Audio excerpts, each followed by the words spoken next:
A recent study seems to show that older workers are outperforming their younger counterparts. Research shows that companies that hire 50-plus workers are benefiting from a more engaged, a more loyal, a more reliable, and a less costly workforce. Joining us on the telephone is Barbara Jaworski. She is Canada's leading expert on the 50-plus workforce.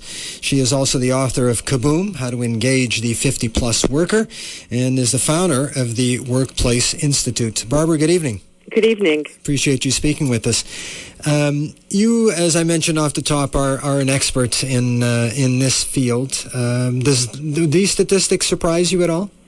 Well, no, not really. I mean, I discovered that when I was working with some of the organizations, that some organizations were really competing by hiring older workers and utilizing their skills and talent to beat their competitors. Companies like Home Depot were taking advantage of the fact that older workers were more likely to show up for work. They were interested in starting early in the morning. Of course, they didn't have families, young children, so they had the ability to start earlier in the day.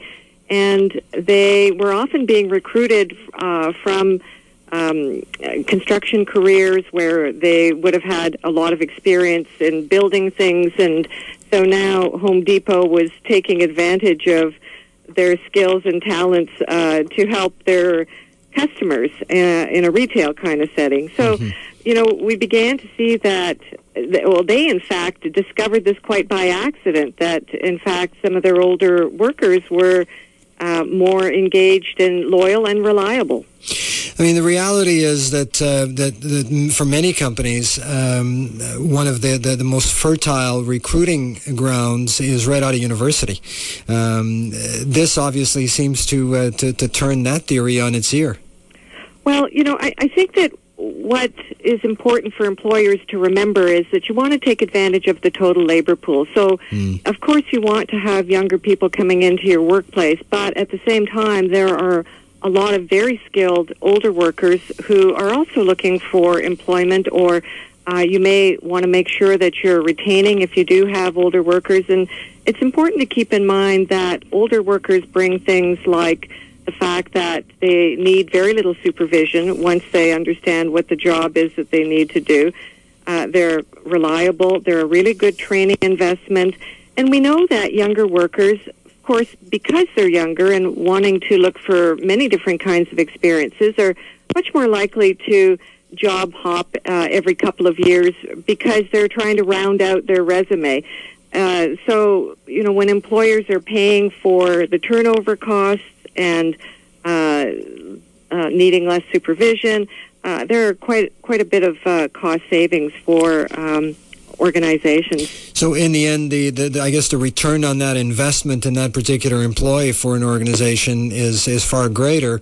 Why is it then that in terms of the overall cost, is it because as you indicate, they're less likely to leave, but are they earning less as well, or is that not the case? Well, I think that it depends on whether an employee has stayed with an organization for a longer period of time, and in that case, certainly they would be earning more money, and it's really because of the reduced turnover, the likelihood that, in fact, they're going to be turning up for work every day, and employers aren't going to have to be investing in recruitment and some of the other costs associated with younger workers. So, older workers are much less likely to be taking those incidental days off, needing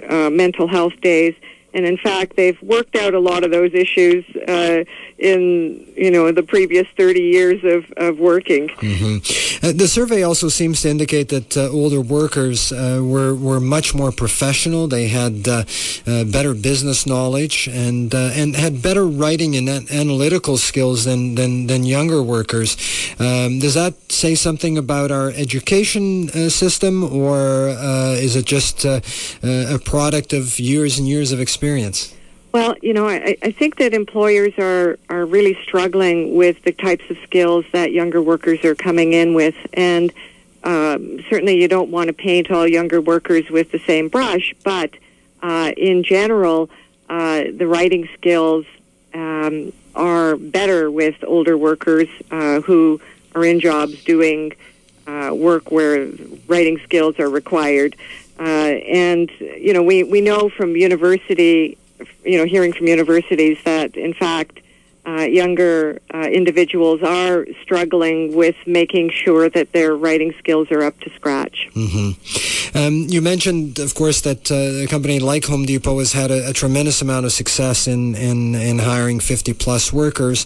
Is the trend really gaining some traction, and are other companies making this part of their hiring strategy? Well, it's interesting because employers in general really only look towards the next quarter, and so their view of things is not generally long term, and so employers tend to react more than be very planful beyond 1 year, and so we're really in a situation where employers are going to be in a deep trouble because of the types of skills that they're going to need to make sure that their business goals get met. And we have at least 1/3 to 1/2 of the workforce that's going to be retiring in the next 10 years. And, that's a huge amount of people.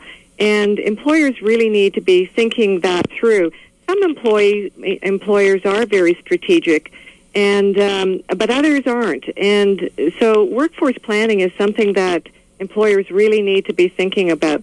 Even though we know that older workers are interested in staying on the job and continuing to work, they may not necessarily be interested in staying with their same employer unless they get the idea that the employer's interested and wants to make an investment in them in staying.